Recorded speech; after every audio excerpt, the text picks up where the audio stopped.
How is everybody tonight? Awesome. Well, I want to thank everyone for showing up tonight. My name is Lou Kavieski. I'm the president of the Five Riders, and on behalf of the Five Riders and our board, I'd like to thank Carroll University, their staff that we've worked to coordinate this with over the past few weeks. Our moderator this evening is Zach Lemke. The candidates that are running for the seat of justice on the Wisconsin State Supreme Court, and you, the citizens, looking to cast an educated vote in this spring election on April 4th. This forum has been in the works for the past month. We had communication with all of the candidates that were running for this seat throughout the February primary, and without knowing who would potentially be represented here on stage. This venue was secured prior to the primary election on February 21st.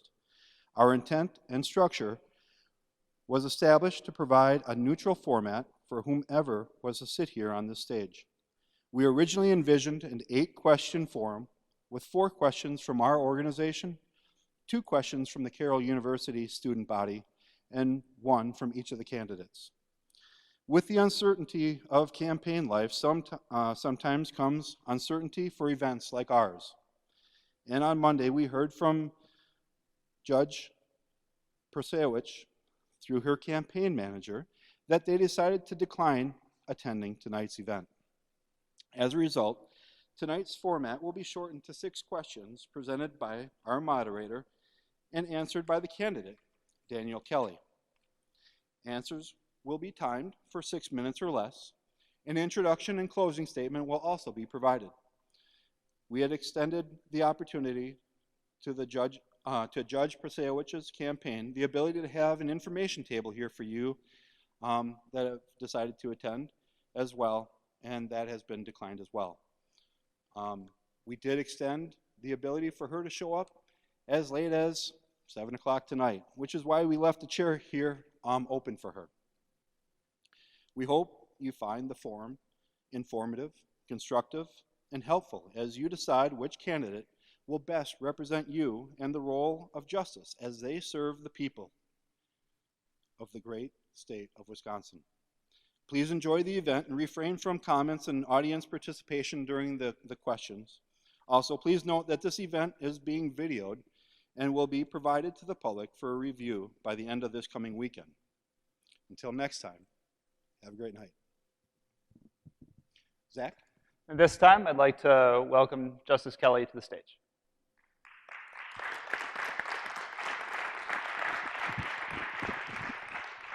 Thank you. Great to see you. Great to see you as well. All right, this is my spot? Indeed it is. Splendid. Can I turn the chair a little bit so we're kind of facing a little? Absolutely. There we go. That makes for a much cozier conversation. All right. Indeed. Would you like to give a little bit of background about yourself and how you got to this position and running for Supreme Court? Sure. So, so I take it that since I'm the only one here, I get both 5 minutes, and we can. Okay, maybe not. We'll keep it to 5. Well, let me start with this. It is a delight to me to come back to Carroll. My adventure here in Wisconsin started here. I came out 40 years ago to study here at Carroll. Had done most of my grown-up years just west of Denver in Colorado, and we didn't grow up with much. And so my parents were not going to be able to help me out with college, and I knew that all along. And Carroll, and I still remember the recruiter came out, called me specifically, wanted to talk with me. And I was impressed. We had a delightful conversation. And she laid out a plan where I could actually afford to go to college. And now, she did tell me, so I grew up skiing the Rockies. She did tell me there was great skiing here. Just didn't mention it was cross country.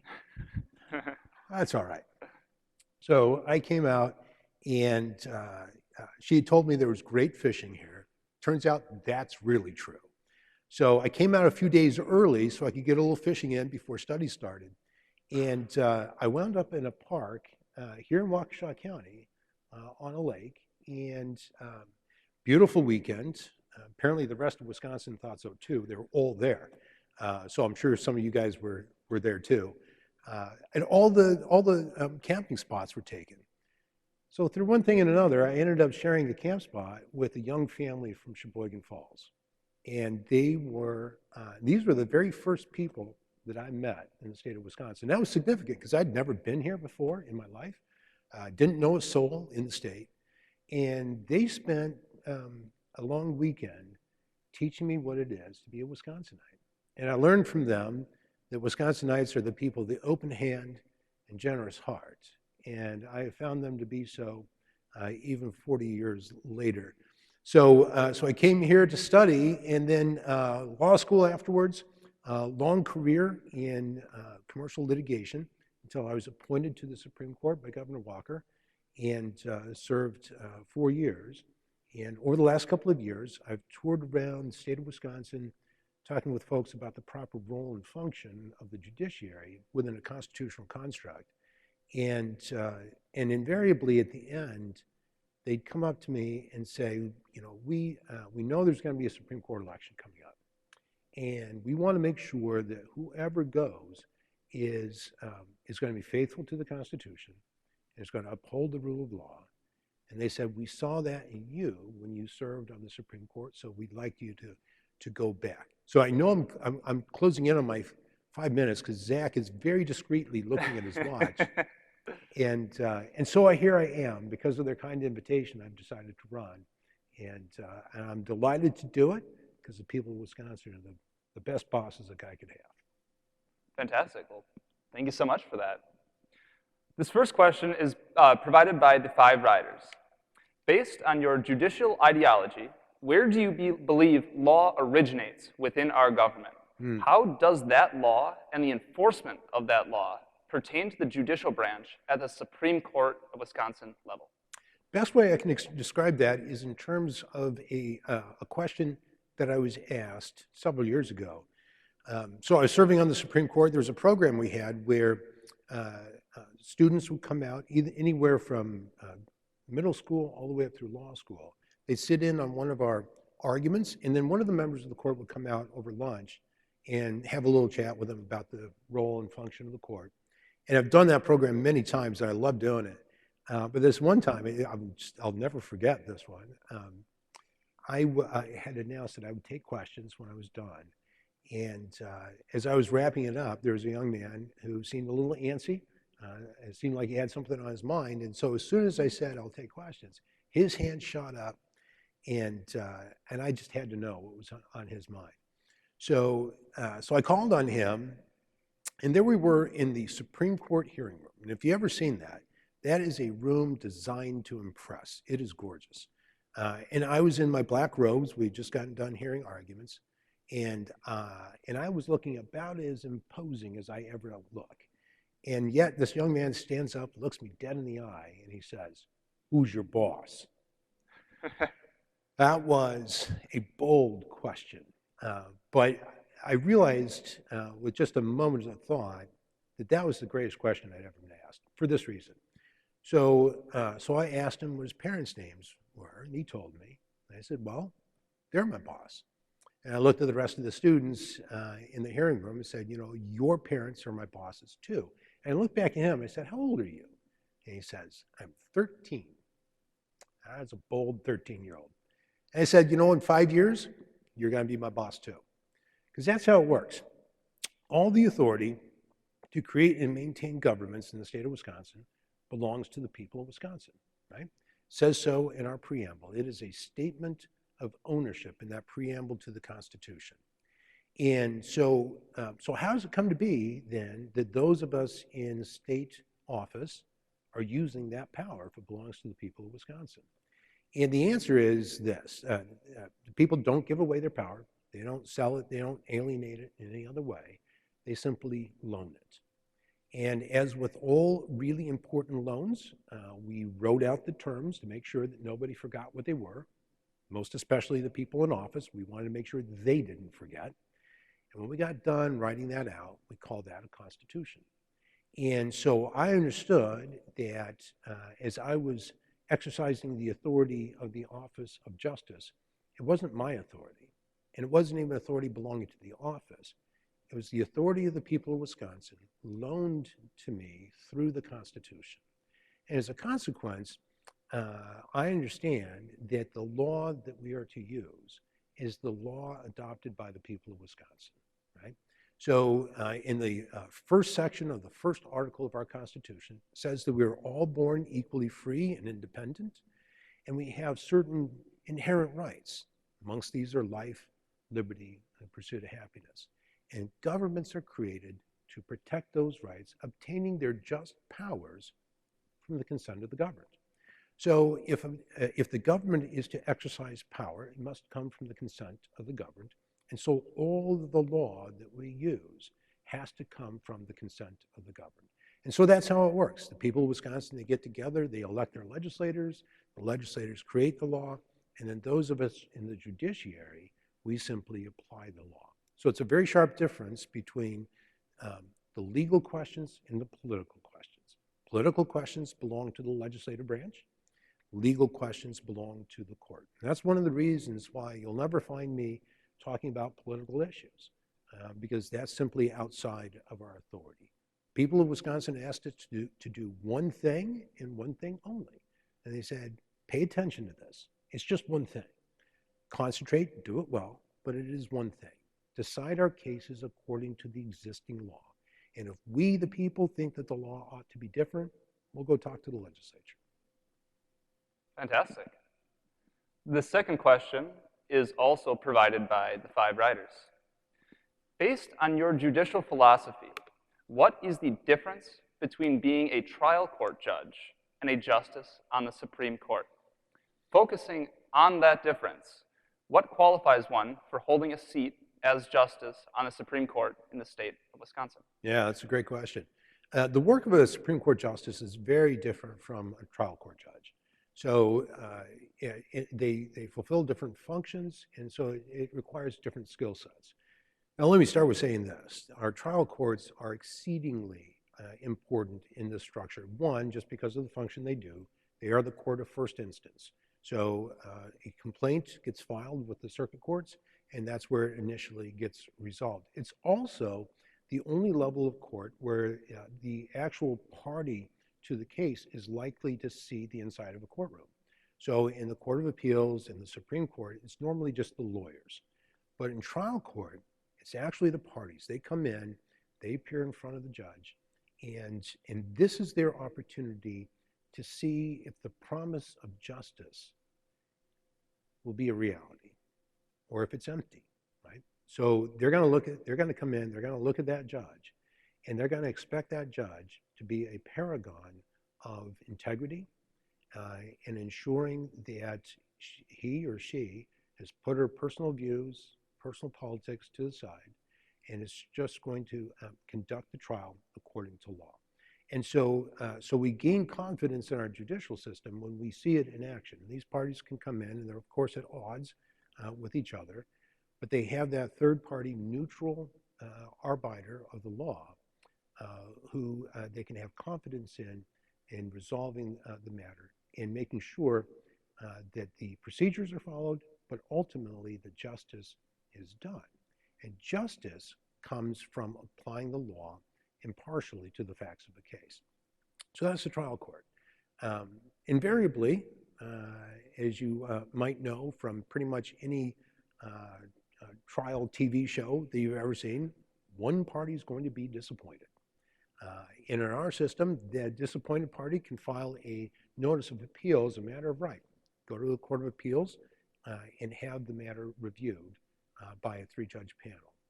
And then, after that's done, invariably, one of the parties is still going to be disappointed. And then that person can file a petition for review to get the Wisconsin Supreme Court to review the case. So now when it comes to us, it looks a whole lot different when we're doing our job as opposed to the trial court. So the trial court, that's where all the fireworks happen, right? So how many people have seen A Few Good Men? Tom Cruise movie, remember that? Okay, a couple of people my age nodding, yeah. People younger than me, no. All right, so Jack Nicholson with the line, "You can't handle the truth," right? electric moment in the trial. And this is our conception of trials. Now, compare that with the work of the Supreme Court. It might look a little more like this. So, a day in the life of Dan Kelly on the Supreme Court. I'm in chambers, and this is what it looks like.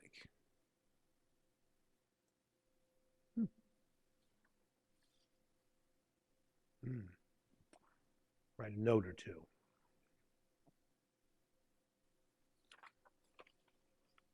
And on and on and on throughout the day. Here's what we do. It's a lot of reading, a lot of researching, and then eventually writing of opinions. So it's a really, in a lot of ways, a very academic pursuit, whereas trial court is kinetic. There's constant motion, there's constant activity, there's drama involved. In the Supreme Court, it's a very reflective atmosphere. And what we are trying to do is figure out what the law requires in any given case. And so we are pouring through hundreds of years worth of cases that have addressed the issue, perhaps tangentially, perhaps directly. We are looking at statutes and constitutions to try to figure out what the original public meaning of that text was. And then we use that to resolve the case in front of us. So, so for a lot of folks, it might not be a whole lot of excitement, but I remember as I was going through the appointment process, and a friend pulled me aside one day and said, "Are you sure you want to do this?" And I looked at him and I thought, "I think so. What did you have in mind?" And he says, "Well, you know, you got to think about what your days are going to be. You're going to be in chambers all alone, and you're just going to be reading, and researching, and writing." And I was looking at him going, yeah. I mean, this sounds like heaven to me. Because here's the thing, I'm an introvert. So I gain energy from being alone. And others, the extroverts, they get energy from being amongst others and interacting with them a lot. But that sounded like an absolutely ideal position to be in. And indeed it was. I loved every moment of it. Fantastic. How are we doing on time? I'm probably going You're over good. by You're, at least 50%, right? Yeah, yes, absolutely. Yeah. I think you had about 45 seconds left on that one. All right. This third question is provided by the 5 writers.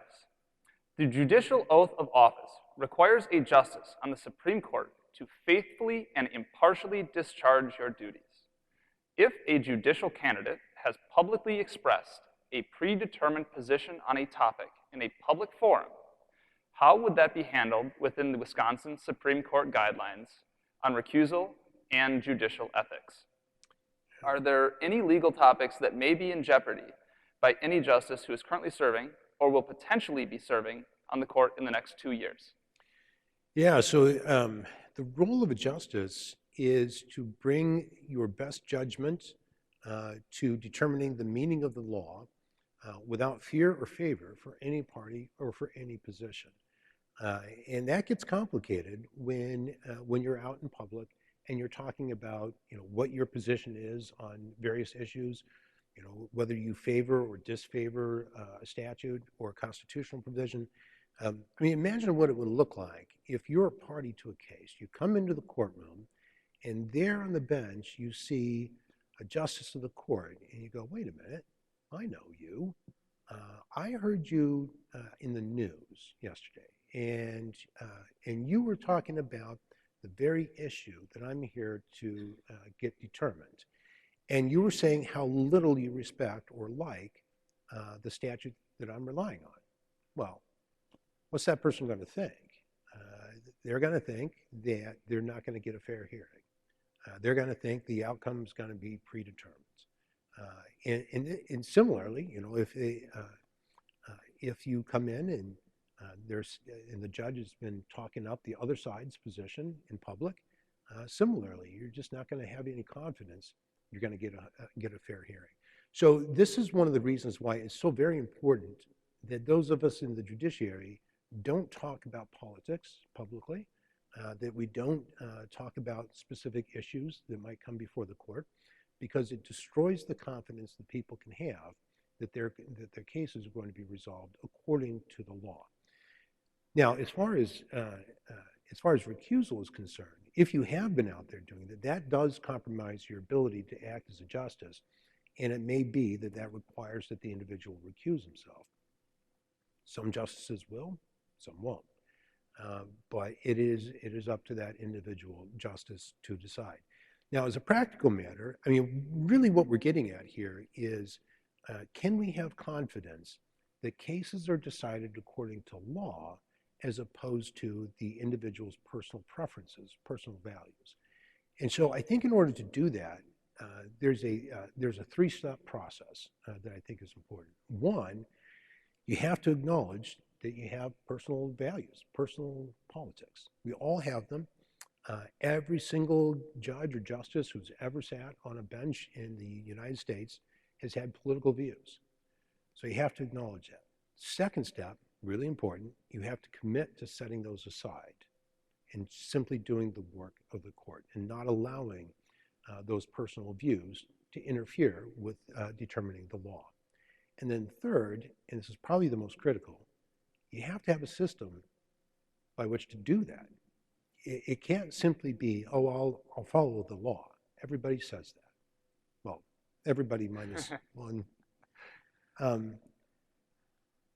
you got to have a system for this. So this is what the system looks like. So in every case that I analyze, every opinion I write, I start with the law that's applicable to that case. It might be a constitutional provision, a statute, a regulation, common law, whatever it might be.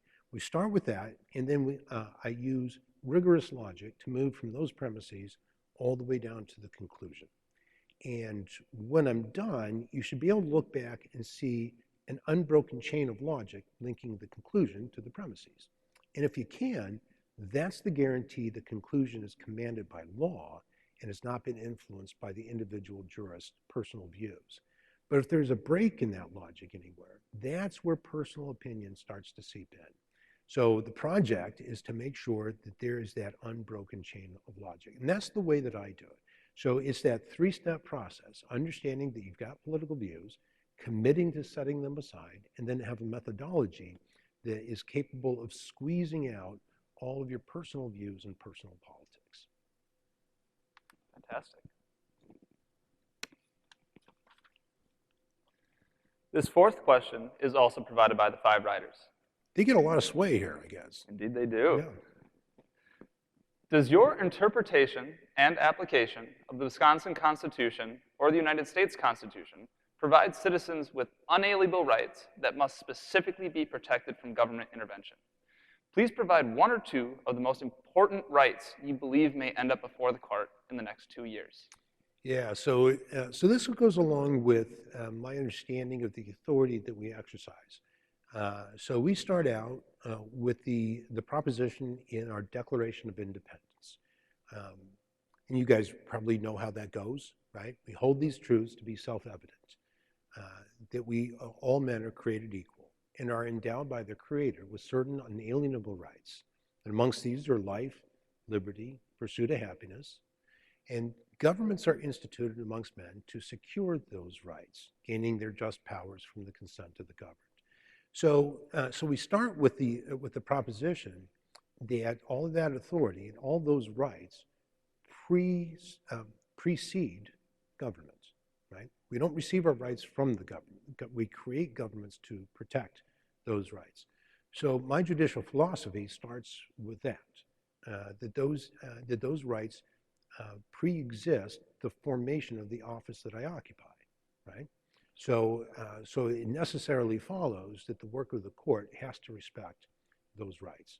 And if you don't, then you're breaking faith with the people of Wisconsin. Now, that language from the Declaration of Independence has been almost verbatim lifted up and put into our Wisconsin Constitution. So I mentioned a little bit earlier that Article 1, Section 1 of our Constitution takes that operative provision and makes it a part of the fundamental law of Wisconsin. So it says that we are all born equally free and independent and have certain inherent rights. Amongst these are life, liberty, and the pursuit of happiness. And governments are created to protect those rights, again, gaining their just powers from the consent of the governed. So what was in the Declaration of Independence as the justification for the American Revolution became a bedrock part of the law in Wisconsin because we incorporated that in our Constitution. So perhaps some examples. The constitutional structure, I go back to what Justice Scalia has said about the separation of powers, the idea that we have legislative, executive, and judicial authority, and that the branches are not to steal the powers from each other, right? And Justice Scalia explained this is not just for governmental convenience or efficiency. And in fact, if you're looking for an efficient form of government, this would not be it. So he looked at that and he said, this is the basic protection for our liberties because it makes it hard for the government to enact laws that would take away your liberties.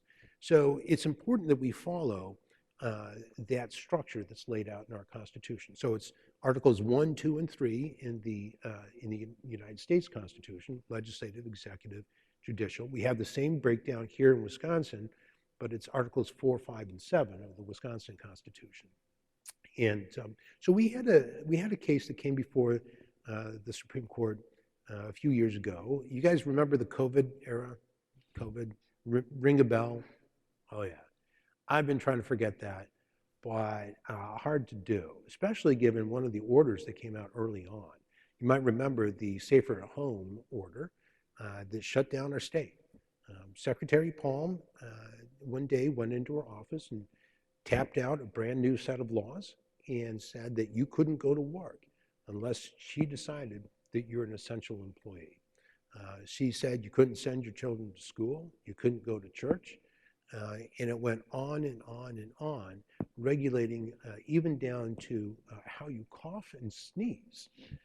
So that order came to the Supreme Court for review, and we looked at that, and by a 4-3 decision, we decided it was an unlawful order. Now, the opinion of the court was that it was unlawful because it didn't go through the rule promulgation process. And that was true, it didn't, and on that basis, it was unlawful. But Justice Rebecca Bradley and I, we wrote about a more significant problem because the rule promulgation issue, that just scratched the surface of the issue. The real problem was that an executive branch agent reached over, grabbed the legislatures of power, and used that in the executive branch to create new laws for the state of Wisconsin. And this is how, this is one of the ways in which our liberties can really be constricted because they haven't followed through in that separation of powers. So we wrote about how that was an unconstitutional exercise of power. And it all goes back to 235 years ago when the framers were putting together the United States Constitution, and they figured this was going to be the bulwark to protect our liberties, is to separate out the powers. So that was the, just in case you're interested in looking it up, that was, let's see, that was the Palm case. So Wisconsin legislature versus Palm. And I've got an opinion I wrote. You can see it on my website, justicedanielkelly.com. It's one of the key elements of preserving our liberties here in Wisconsin. It's making sure that separation of powers gets followed. Fantastic. This fifth question is provided by the Carroll student body.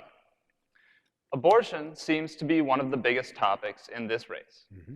Justice Ruth Bader Ginsburg provided statements indicating that she disagreed with the United States Supreme Court ruling on Roe versus Wade. With the Dobbs versus Jackson decision ruling by the United States Supreme Court, this topic was returned to the states. Some people feel this topic is best settled in the courts, but some feel that it should be settled in the legislature. Either way, it seems the topic will end up in front of the Wisconsin State Supreme Court in the near future. What will guide your decision-making process if you were on the court when that topic comes before you? That's a great question. So one of the most significant questions that's been raised in the campaign so far.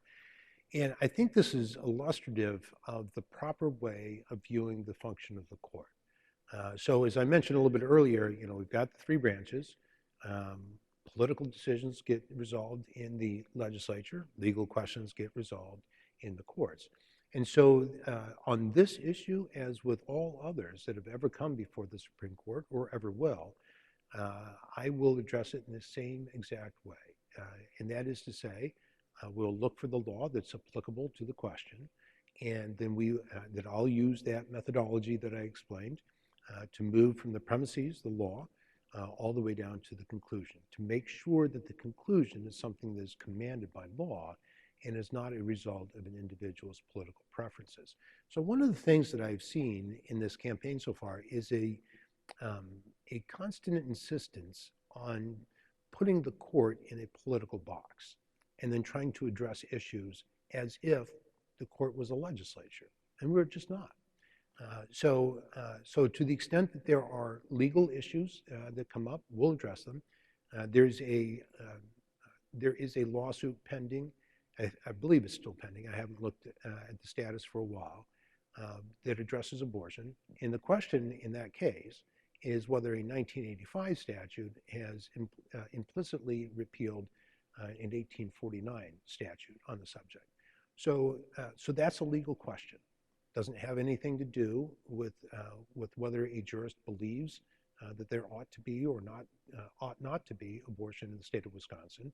Is simply the mechanism that occurs when a later statute is enacted on the same subject as a prior statute. So this is the importance of understanding the proper role of the court. Because of some of the way the media has covered this question, there's this popular understanding that whether or not there should be abortion in the state of Wisconsin is going to be resolved in that case.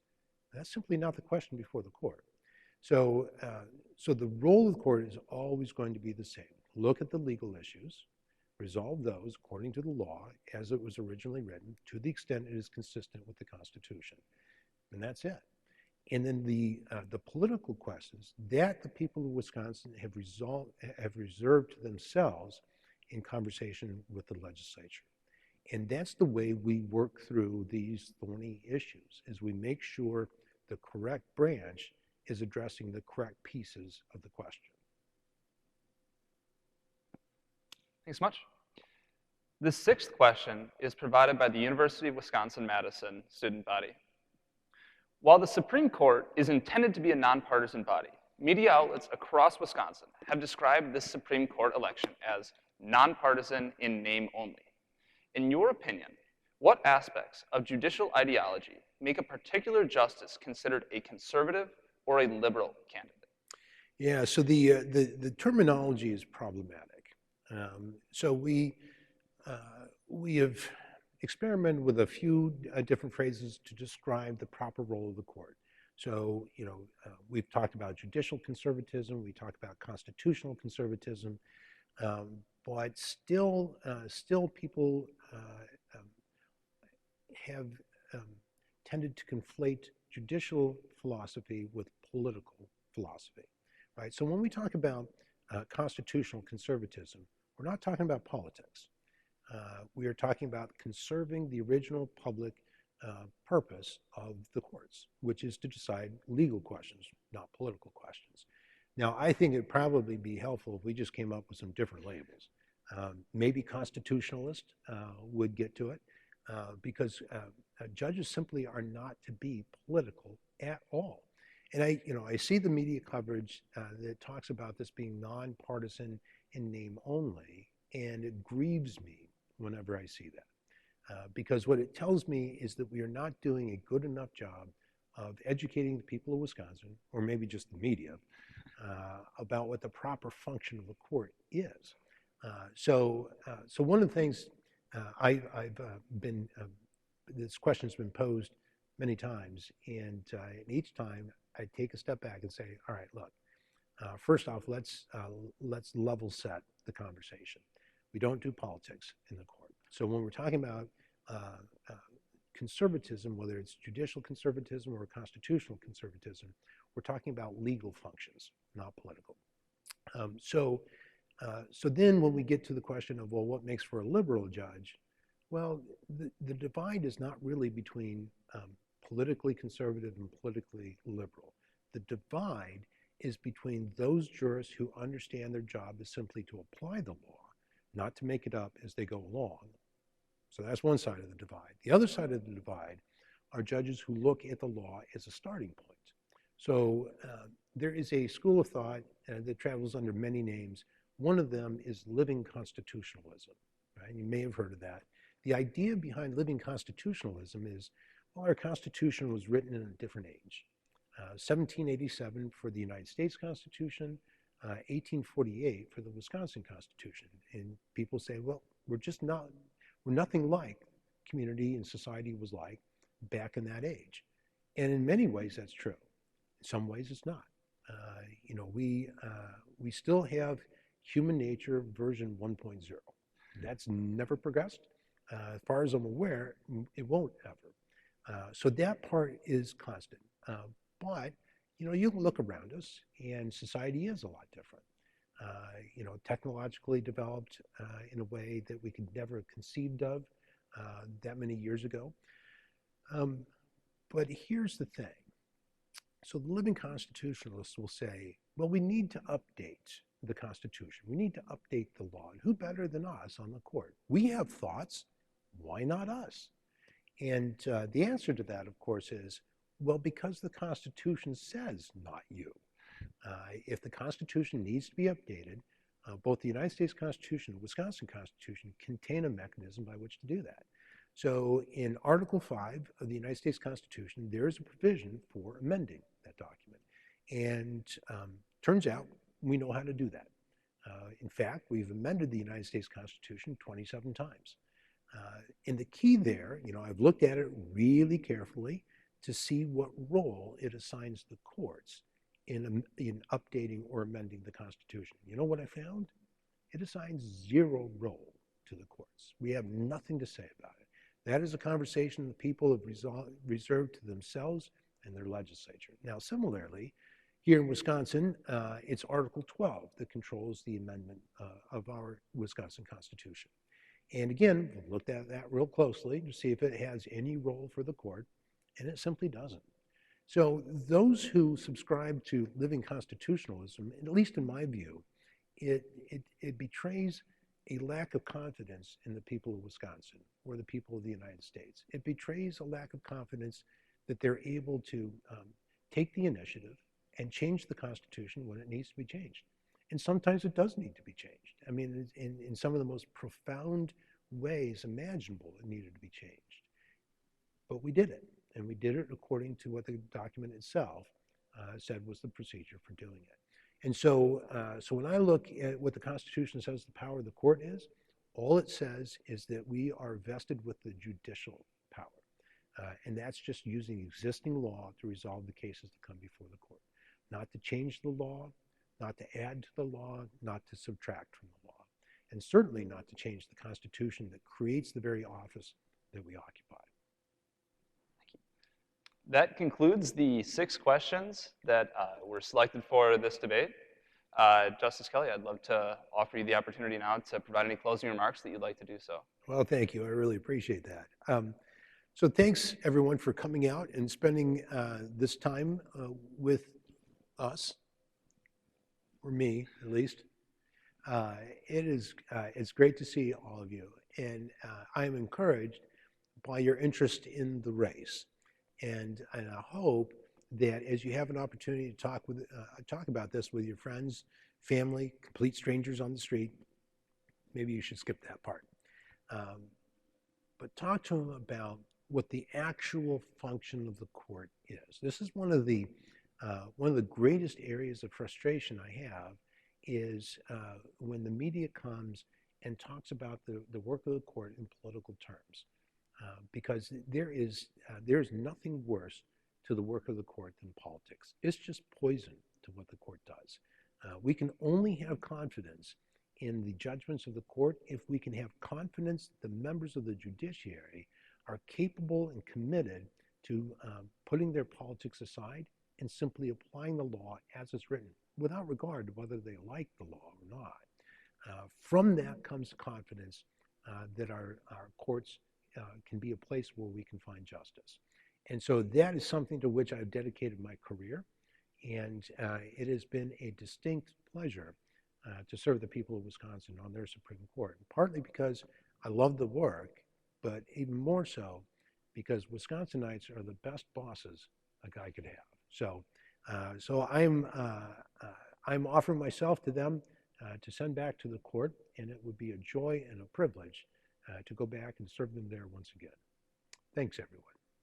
Thanks so much, Justice.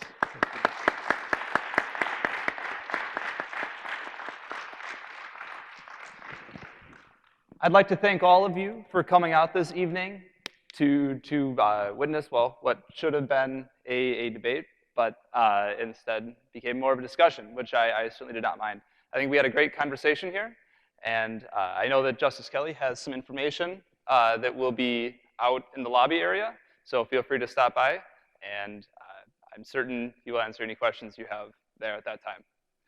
Thank you all for coming, and have a great evening.